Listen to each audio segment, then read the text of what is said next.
Job లేక ఇబ్బంది పడుతున్నారా? అయితే మెడికల్ కోడింగ్ మీకు మంచి ఆప్షన్. వెంటనే కాల్ చేసి కోర్సులో జాయిన్ అవ్వండి. నమస్తే, welcome back to Suman TV. Present మనతో పాటు ఉన్నారు యూపీఎస్సీ ఎక్స్పర్ట్ ఆంజనేయులు గారు. నమస్తే అండి. నమస్తే మేడం. ఆంజనేయులు గారు, మనం ప్రీవియస్ బ్యాంక్ ఎగ్జామ్ గురించి మాట్లాడుకున్నాం కదా, అలానే ఒకసారి ఆర్ఆర్బి రైల్వే రిక్రూట్మెంట్ గురించి మాట్లాడుకుంటే ఇక్కడ కూడా సేమ్, అంటే సిలబస్ కానీ, ఆ ప్యాటర్న్ కానీ, ప్రిపరేషన్ స్ట్రాటజీ కానీ, మరి టైం మేనేజ్మెంట్ కానీ, సిలబస్ అసలు ఏముంటుంది? సో రైల్వే ఎగ్జామ్స్ గురించి మాట్లాడితే మేడం, జనరల్గా ఇక్కడ రైల్వేలో all type of category students, like మనకు ఐటీఐ నుంచి 10th క్లాస్, ఇంటర్మీడియట్, డిగ్రీ వీళ్ళందరికీ ఎలిజిబిలిటీ ఉంటుంది. ఈవెన్ టెక్నికల్లో కూడా డిప్లొమా వాళ్ళకి కానీ, ఎలక్ట్రికల్, ఎలక్ట్రానిక్స్, మెకానికల్ అన్ని రకాల కేటగిరీ వాళ్ళకి ఇందులో అవకాశం ఉంటుంది. సో బ్యాంక్ ఎగ్జామ్లో ఎనీ డిగ్రీ వాళ్ళు రాసుకోవచ్చు. ఇక్కడ ఐటీఐ నుంచి 10th క్లాస్ నుంచి డిగ్రీ వరకు అన్ని రకాల వాళ్ళకి అవకాశం ఉంటుంది. ఇందులో డిఫరెంట్ పోస్టులు వచ్చేసి మనకు ఏఎల్పి ఉంటుంది, టెక్నీషియన్ ఉంటుంది, ఎన్టీపీసీ గ్రాడ్యుయేట్, అండర్ గ్రాడ్యుయేట్ ఉంటుంది, గ్రూప్ డి ఉంటుంది. ఇలా డిఫరెంట్ కేటగిరీస్లో ఉంటాయి. సో వీటన్నిటికీ కూడా సింపుల్గా చెప్పాలంటే ఆన్ యావరేజ్గా CBT 1 అంతా, అంటే ప్రిలిమ్స్ లెవెల్ పేపర్ అంతా కూడా సిమిలర్గానే ఉంటుంది. సో ఇంకొక అడ్వాంటేజ్ ఏంటంటే తెలుగు వాళ్ళకి ఇందులో ఇంగ్లీష్ సబ్జెక్ట్ ఉండదు. సో రిమైనింగ్ అంతా కూడా జనరల్ స్టడీస్, జనరల్ సైన్స్ కొంత వెయిటేజ్ ఉంటుంది, current affairs, maths and basic reasoning ఉంటుంది. సో ఈ సబ్జెక్టులను కంపల్సరీ ఫోకస్ చేయాల్సి ఉంటుంది మేజర్గా. అంటే చేసే మిస్టేక్స్ ఏముంటాయి? మనం బ్యాంక్ ఎగ్జామ్లో మాట్లాడుకున్నట్లే మరి ఆర్ఆర్బిలో కూడా ఎక్కువగా పిల్లలు చేసే మిస్టేక్స్ ఏముంటాయి? ప్రిపరేషన్ డివిజన్ అనేది ఎలా చేసుకోవాలి, సిలబస్ ఎలా డివిజన్ చేసుకోవాలి, ఏవే ఇంపార్టెంట్ టాపిక్స్ పైన మనం దృష్టి ఫోకస్ చేయాలి అంటే? సో జనరల్గా బ్యాంక్ ఎగ్జామ్స్తో కంపేర్ చేస్తే ఇందులో లెవెల్ ఆఫ్ క్వశ్చన్స్ అనేది కొంచెం తక్కువనే ఉంటాయని చెప్పొచ్చు. సో ఇందులో కూడా ఎగ్జామ్ని బట్టి, ఇప్పుడు నేను చెప్పాను ఐటీఐ వాళ్ళకు ఉంటుంది, 10th క్లాస్ వాళ్ళకు ఉంటుంది, ఇంటర్మీడియట్ వాళ్ళకు ఉంటుంది, ఇప్పుడు SSC CGL తీసుకుంటే డిగ్రీ వాళ్ళకు ఉంటుంది, హయ్యర్ లెవెల్. అందులో కొంచెం లెవెల్ ఆఫ్ క్వశ్చన్స్ ఎక్కువనే ఉంటాయి. సో రైల్వేలో వచ్చేసరికి మనకు NTPC, group D and ALP technician పోస్టులు ఉంటాయి. ఇందులో అండర్ గ్రాడ్యుయేట్ వాళ్ళకు ఒక లెవెల్ పేపర్ ఉంటుంది, గ్రాడ్యుయేట్ వాళ్ళకు ఒక లెవెల్ పేపర్ ఉంటుంది. సో ఏ లెవెల్ తీసుకున్నా కానీ సబ్జెక్టులు సేమ్ అని చెప్పాను. సో అందులో డివిజన్ చేసుకునేటప్పుడు మనకు టైర్ 1కు ప్రిపేర్ అయ్యేటప్పుడు మేజర్గా ఫోకస్ చేయాల్సింది అన్ని సబ్జెక్టులకు ఈక్వల్ వెయిటేజే ఉంటుంది సిమిలర్గా. సో వాటిని ప్రిపేర్ అయ్యేటప్పుడు చాలామంది ఇక్కడ జనరల్ స్టడీస్ కొంచెం ఎక్కువ ఫోకస్ చేయాల్సి ఉంటుంది. కాబట్టి ఇందులో పాలిటీ, హిస్టరీ, జియోగ్రఫీ, జనరల్ సైన్స్లో physics, chemistry, biology and current అఫైర్స్తో లింక్ చేసి చదవాల్సి ఉంటుంది. వీటికి కూడా సేమ్ స్ట్రాటజీ. చాలామంది స్టూడెంట్స్ ఏంటంటే జనరల్ స్టడీస్ అనే వరకే వ్యాస్ట్ సిలబస్ ఉంటుంది అని నెగ్లెక్ట్ చేస్తూ ఉంటారు. సో అలా కాకుండా వీటికి కూడా previous year papers first observe చేయాల్సింది. ఏ కాంపిటేటివ్ ఎగ్జామ్ అయినా ఫస్ట్ మనకు ద మెయిన్ ఇంపార్టెంట్ ఫోకస్ అనేది ప్రీవియస్ ఇయర్ క్వశ్చన్ పేపర్స్. ఆ పేపర్స్ చూస్తే ఫర్ ఎగ్జాంపుల్ పాలిటీ అనేది చాలా పెద్ద subject, but previous years questions ప్రతి ఎగ్జామ్ మీద ఒక లాస్ట్ ఒక 2-3 ఇయర్స్ పేపర్స్ అబ్జర్వ్ చేస్తే పాలిటీ నుంచి ఏ టాపిక్స్ నుంచి క్వశ్చన్స్ అడుగుతున్నారు, ఏ పర్టికులర్ ఏరియాలో క్వశ్చన్స్ వస్తున్నాయి, ఎలాంటివి వస్తున్నాయి అనేది ఒక ఐడియా వస్తుంది. అట్లా పాలిటీ లాగానే సిమిలర్ సబ్జెక్టులకి.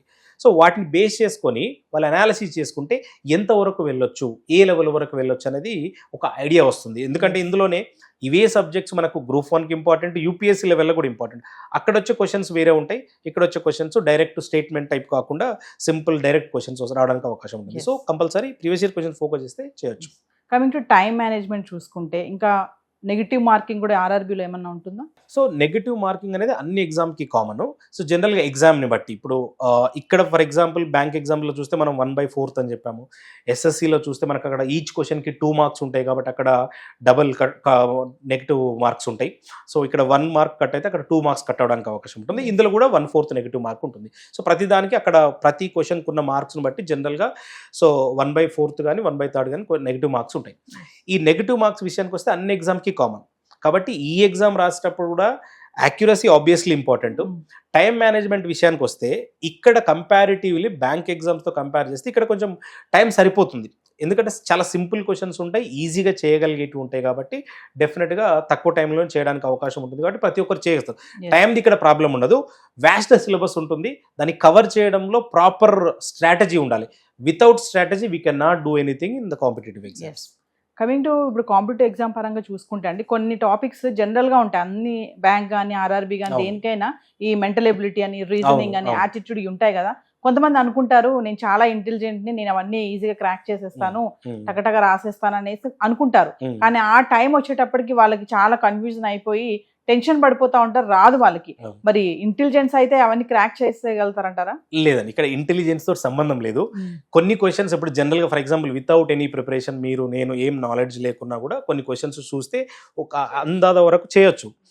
జనరల్ నాలెడ్జ్ అంటాం. ఫర్ ఎగ్జాంపుల్ ఇప్పుడు రెగ్యులర్ కరెంట్ అఫైర్స్ ఏం నడుస్తుంది, న్యూస్ పేపర్ చదివేటోళ్ళకి కొన్ని జనరల్ స్టడీస్లో కొంతవరకు మనకున్న నాలెడ్జ్ ప్రకారం చేయొచ్చు. ఇప్పుడు యాప్టిట్యూడ్ రీజనింగ్ విషయానికి వస్తే అది చేయలేము. సో అక్కడ కంపల్సరీ దాని లెవెల్ తగ్గట్టు ప్రాక్టీస్ అవసరం. సో వితౌట్ ప్రాక్టీస్ మనం చేయలేకపోతాం. సో ఇప్పుడు నేను ఇంతకుముందు కూడా చెప్పిన బ్యాంక్ ఎగ్జామ్లో ప్రాక్టీస్ చేసి వెళ్తారు, ఎగ్జామ్ టైంలోకి వెళ్ళేసరికి they cannot do properly. So ఆ పర్టికులర్ టైంని మేనేజ్ చేయడము, ఆ టైంలో దాన్ని చేయాలి అని అంటే దానికి లాట్ ఆఫ్ ప్రాక్టీస్ అవసరం. ఆ లెవెల్ షార్ట్ కట్స్ అవన్నీ తెలిసిన తర్వాత ప్రాక్టీస్ చేసి వెళ్ళాలి. అంత అనుకున్నంత ఈజీగా మనకున్న బేసిక్ ఇంటెలిజెన్స్ తోటి we cannot do in time. చేయొచ్చు. ఫర్ ఎగ్జాంపుల్ ఒక సింప్లిఫికేషన్ క్వశ్చన్ జస్ట్ నెంబర్స్ ఇచ్చి దానికి ఈజ్ ఈక్వల్ టు ఎంత అని అడుగుతారు. ఫర్ ఎగ్జాంపుల్ 5th క్లాస్ స్టూడెంట్కి ఇస్తే కూడా వాడు కొంచెం టైం తీసుకొని చేయగలుగుతారు, మేబీ 3 minutes 5 minutes. సో మీరు చేయగలుగుతారు, నేను కూడా చేయగలుగుతాను, even if I'm not expert in aptitude. So అది టైంలో చేస్తేనే కదా వాళ్ళకి జాబ్ వచ్చేది. సో అలాంటి వాళ్ళకి సక్సెస్ వస్తుంది. ఫైనల్గా ఆంజనేయర్ గారు, కాంపిటేటివ్ ఎగ్జామ్ అంటేనే ఇట్స్ ఎ ఛాలెంజింగ్. చాలా మంది అప్లై చేస్తారు, చాలా మంది ప్రిపేర్ అవుతూ ఉంటారు. అక్కడ చూస్తే పోస్టులు మాత్రం తక్కువే ఉంటాయి. మరి ఆ ఉన్న తక్కువ పోస్టులు మనం క్రాక్ చేయాలి అంటే ఆ సీరియస్నెస్ అనేది, ప్రిపరేషన్ అనేది ఏ లెవెల్లో ఉండాలి? మామూలుగా గవర్నమెంట్ ఎగ్జామ్కి ప్రిపేర్ అయ్యే వాళ్ళు ఖచ్చితంగా 18 గంటలు చదవాలని చెప్పేసి ఎప్పటి నుంచో అంటున్నటువంటి మాట. నిజంగా 18 hours అవసరమా? అసలు ఎలా ఉండాలి? ఆ వే ఆఫ్ ప్రాసెస్ ఎలా ఉంటుంది ప్రిపరేషన్ అంటే? జనరల్గా ఇక్కడ టైం అనేది ఇంపార్టెంట్ ఫ్యాక్టర్ ఏం కాదు. So exam to exam vary అవుతుంది, బట్ అది పర్సన్ టు పర్సన్ కూడా వేరీ అవుతుంది. సో మనం ఎంత టైంని డైలీ ఎలా యూటిలైజ్ చేస్తున్నాం, ఎంత ఎఫెక్టివ్గా యూటిలైజ్ చేస్తున్న దాని మీద బట్టి ఉంటుంది. బట్ ఇక్కడ ఇంకొకటి, స్టూడెంట్ ప్రిపేర్ అయ్యేటప్పుడు ప్రాపర్ స్ట్రాటజీ లేకుండా ఏదో వాళ్ళకి నచ్చినట్టుగా వెళ్తే ఏ కాంపిటేటివ్ ఎగ్జామ్ క్రాక్ చేయలేము. ఫస్ట్ ఒక కాంపిటేటివ్ ఎగ్జామ్ క్రాక్ చేయాలంటే మనకు కన్సిస్టెన్సీ ఉండాలి. కన్సిస్టెంట్గా లాంగ్ టర్మ్లో ప్రిపేర్ అవుతూ వెళ్తే డెఫినెట్గా ఎగ్జామ్ క్రాక్ చేయడానికి అవకాశం ఉంటుంది. ఇక్కడ నెంబర్ ఆఫ్ అవర్స్ మ్యాటర్ కాదు, మనం ఎంత ప్రొడక్టివ్గా చదువుతున్నాము లేదంటే ప్రాక్టీస్ చేస్తున్నాము అనేది చాలా చాలా ఇంపార్టెంట్. జనరల్గా చెప్పాలంటే ఇప్పుడు మనం మాట్లాడిన బ్యాంక్ ఎగ్జామ్ కానీ, ఎస్ఎస్సి ఎగ్జామ్స్ కానీ, రైల్వే ఎగ్జామ్స్ కానీ, వీటన్నిటికీ ఒక 4 to 6 months ప్రాపర్గా ప్రిపేర్ అయితే ఎగ్జామ్ క్రాక్ చేయడానికి అవకాశం ఉంటుంది. దాని వెనకాల ఉండే పాయింట్స్ ఏంటంటే చాలా సీరియస్గా ప్రాపర్గా స్ట్రాటజైజ్డ్గా వెళ్ళాలి. Without strategy we can not do anything. Thank you అండి. Thank you.